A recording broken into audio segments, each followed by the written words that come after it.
responding to some of the issues. We will agree with some of them.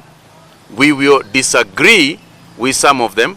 But by the end of the day, any constitutional amendment is a negotiated document where nobody gets everything and nobody gets nothing. That is the whole purpose of a negotiation. And therefore, today, we are looking at this document from a socio, economic, and political perspective, and looking at what is the interest of not just the Mount Kenya people, but how can Kenyans prosper through the use of this document. We recognized the purpose for which the document was put together and the background from where it came from.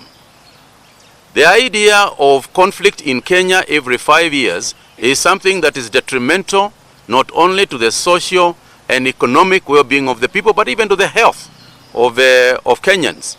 We are looking at this thing, we are looking at this document from a position of posterity and asking ourselves, is it possible for us to use this document and to create an environment in which our children will relate better than us and our forefathers? And therefore, our commitment is that we will not ignore anything that has been put in the document, in the BBI document.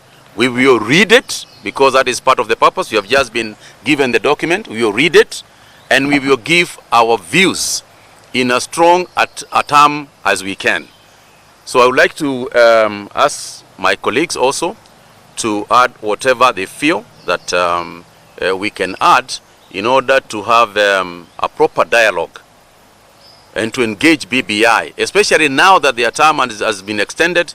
We want to engage them and ask them, why was A put instead of B, so that we can have a proper understanding. As we go to domesticate the document to the masses, then we will go from an informed perspective. Anybody? Maybe from Meru ni nani? Meru.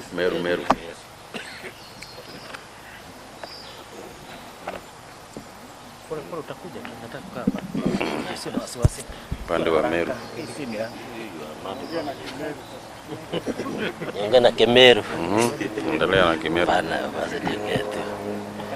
So it's important that we have gone through this process. We know through this BBI process, there's a possibility of transforming structures and the institutions that can make the country come together as one.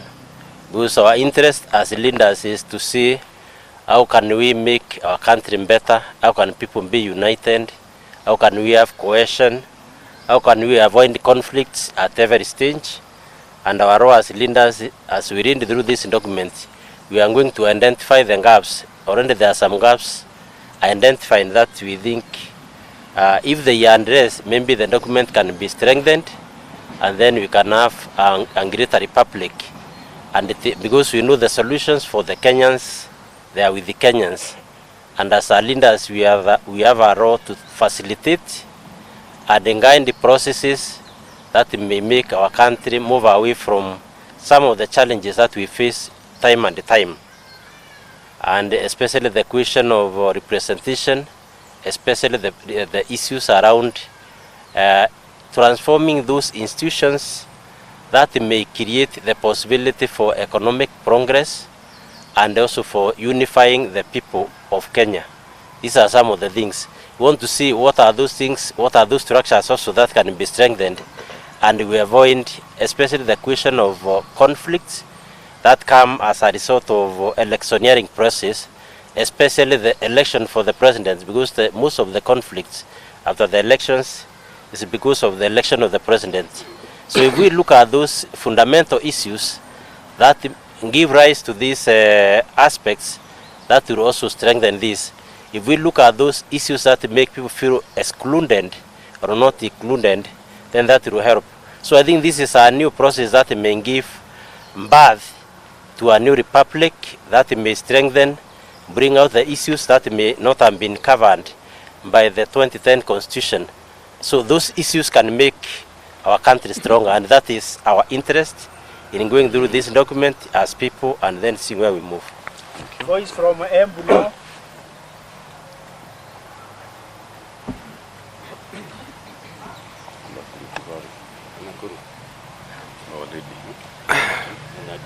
Well, ladies and gentlemen, I believe this briefing is what you have had so far.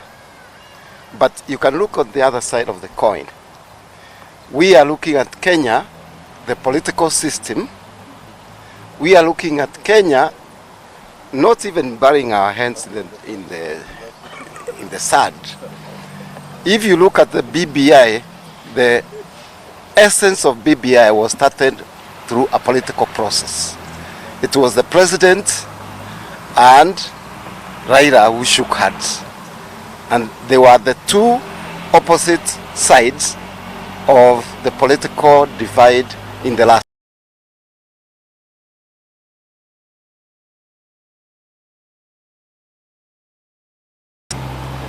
It's an effort to bring Kenyans together. So, we as leaders, we assist of the opportunity to bring Kenyans together.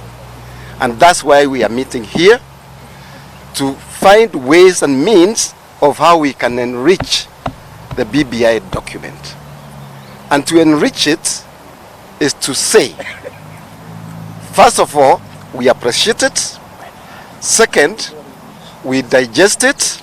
And thirdly, we come out with even a smaller document, a policy document, which is easier to read, to understand, and which can form a basis for a new constitutional order. That is to say, we might, for example, we might come up and say we want a parliamentary system.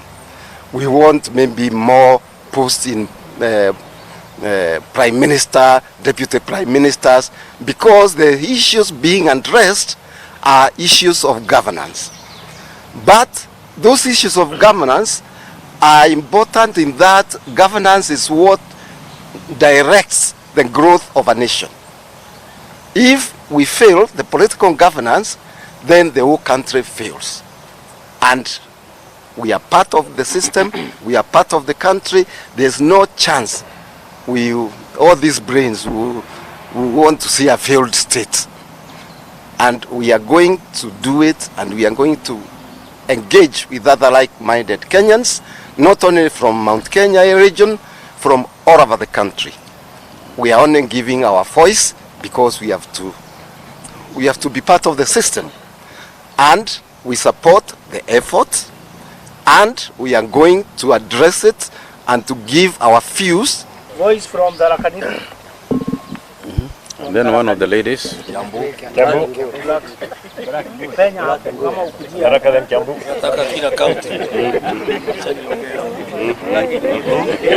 Alafu Jeda sasa. Kiambu after this. Voice ya Kiambu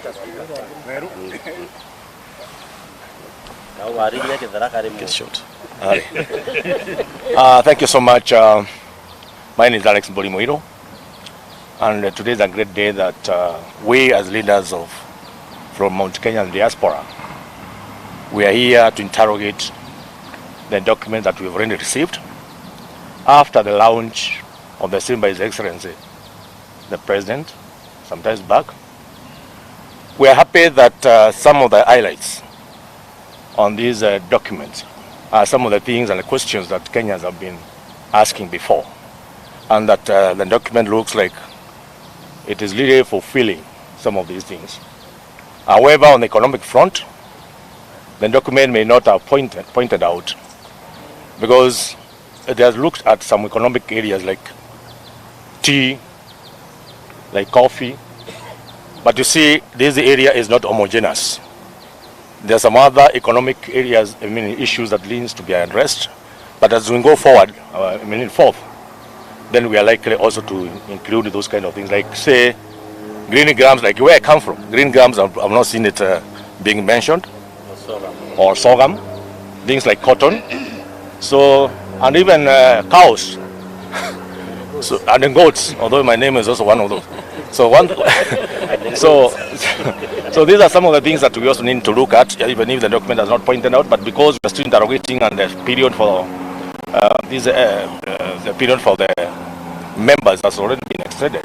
To put it in local language, uvoro uyu ni tukuongerera vinya na ni twise uguo president anyitire njara ya Raila endaga Kenya yonthe icokanirire nigetha andu aria meciragia Kenya no yatukane yacokanirira ti uvoro wa kiama ni uvoro wa Kenya na uvoro wa Kenya twi atongoria tugwatiririte uvoro ucio na vinya muno nigetha Kenya ikorwe ciana cietu ikaria matunda maria mega twituira na nitungienda Kenya ikorwe inthi mundu angigua ngumba gutura kuo anaumite ruraya. Asante. Thank you.